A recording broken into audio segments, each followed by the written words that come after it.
Nicki, I'm tired. I'm tired. The way that you are just going to have such a stain on your legacy that you have built over the last like 10 to 15 years in the rap game is just so sad. It really just sucks to see you just kind of crash out the way that you are.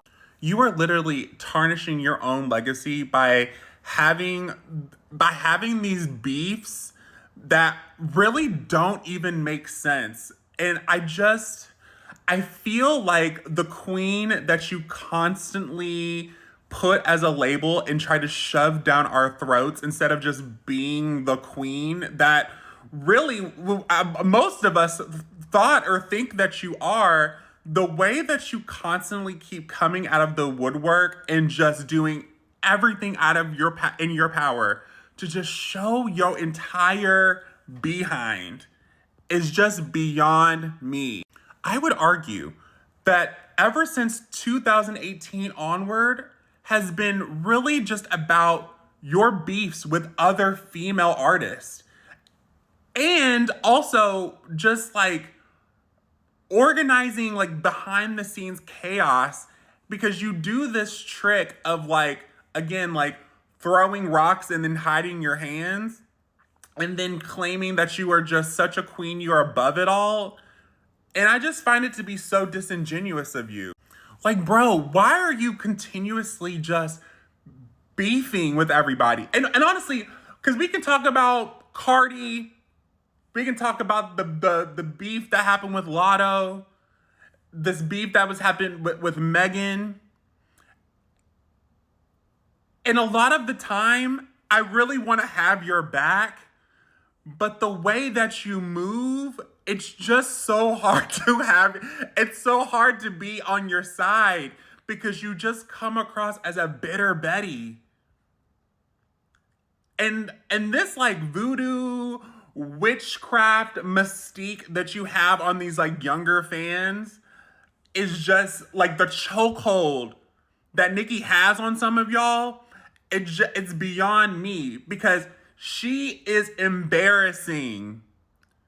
I think you really thought that you did something with this like recording of, I guess, you in the studio. And what? So like you're mocking Meg Thee Stallion and how she raps, and then on top of that, your reads, your shade don't even make sense. They're not even hitting. What do you mean? Like, what do you mean she can't find the beat? What do you mean? So she raps like Pimp C and all of them, this and the other? Okay, so one thing, you can say a lot of things about Megan Thee Stallion, maybe as a person, this and the other, but as a artist, as a rapper, as a lyricist, finding the beat is not one of the issues, babe. It's just not. And then on top of that, we really peeped what your real issue was. Because you talking about Grammys. Why? I don't understand what the purpose of you bringing up 3 Grammys. Is that why you're really mad? The lack of Grammys and how you have felt snubbed all over the years. And then, of course, back when that Lotto thing happened, that was a whole nother embarrassing whole scenario. Because really, Nicki, and you look at her most recent like kind of interviews and stuff like that, she seems like she doesn't even seem like she's having fun anymore. Like, I understand like people grow and this and the other, and a lot of people like, especially some of the new girls, they're calling her super freaky grandma and stuff like that.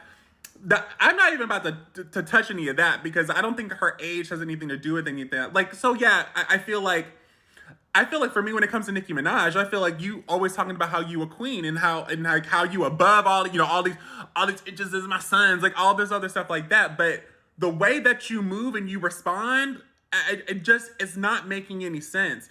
And don't y'all come up on here in these comments talking about like, oh, well, people come for her first. And so anytime that she tries to speak up for herself or she tries to defend herself, it's a problem. Where is this narrative coming from that Nicki Minaj is some type of perpetual victim? No, she is not. Get a grip, y'all. You come across as just so entitled and bitter. And I hate that for you. And then I think the reason why is like why it's seemingly like you're crashing out the way that you are. I really find it to be your karma, because a lot of these like reads and you getting on live and you think that you're being funny, and I think that you feel, and honestly I will say probably some of your younger Barb fans, they're probably living for it, but the ones who were like rocking with you back in like '07 and like during those mixtape days, during like Beam Me Up Scotty, and then even going into your first like major debut album, we're really looking at you like you're really about to be a true testament and repeat of how you were coming after Lil Kim during those days. Remember how you were calling her like old and Raggedy Ann and all this other stuff like that, and you kept on like doing all these sneak disses and stuff like that? That is truly about to be your karma. But the reason why your karma is going to be greater is the fact that you're doing it to yourself. Because I've seen a lot of opportunities for you to really like collaborate and just like rise above with all these other like these other like successors, like this other competition, these people. Because y'all want to come out and y'all want to say back in 2018 and 2019, this like Nicki hate train and this and the other. Again, I just don't see it. I find that Nicki has just really started to reap what she has sowed. And I just need y'all to really wake up. Like, wake up. And so back to what I was originally talking about in regards to like Megan Thee Stallion and the song Hiss. She never said anything about Nicki specifically, but she said a hit dog's gonna holla. And quite frankly, in my opinion, Megan's just playing Nicki's game. Nicki does this all the time, where she'll put all these different types of disses, which we know as hip-hop fans, or even if you're a Nicki fan, you know who she's talking about. So she's just playing, so when Megan, like, when she does a you on you, now it's a problem. But the fact of the matter is that you come up here with this clip of you in live and you feeling like you really like throwing shade, and you come off super corny. You come off as you are like fluent in hater. I just want better for you. I see through this, like, I see through all of her antics. It comes across as deeply insecure. I don't know. And if we really want to talk about it, Pink Friday 2 was really not, it wasn't immaculate. It wasn't amazing. It wasn't amazing. Yeah, there's some tracks on here that are bops for sure. But Nicki, I just don't think that you have it anymore in regards to like the artistry where you like back, like for example, the Pink Print, that is one hip hop album that I personally believe was like truly your pinnacle of success when it comes to like artistry, bars, relevancy in the culture. I just don't feel like sis has it anymore. And I feel like she feels that, and she feels her decline. And instead of trying to work with and embrace the many sons, the people who have come up after her, and I mean in an authentic, genuine way, because I honestly don't feel like Nicki really collaborates with a lot of the girls who could really give her a run for her money.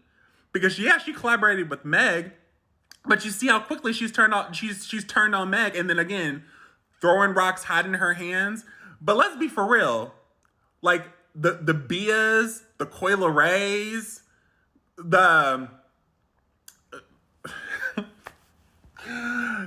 there's so many of them that for real, they really can't spit bars for real. She knows on a lyrical level, they are not really going to be running with her. And Nicki knows that. I want better for you, but I honestly feel like at this point, you've just dug a grave that I don't even know if you're going to be able to come back from at this point. Like, I want you to stop. Like, the lives and like the little interviews that you're doing, and like, you look coked out. Like, I don't know, bro. And I'm telling you right now, this is just the beginning. I really feel like we are going to see the true like demise and fall of Nicki Minaj, and it's only because of her own doing. Hate to see it.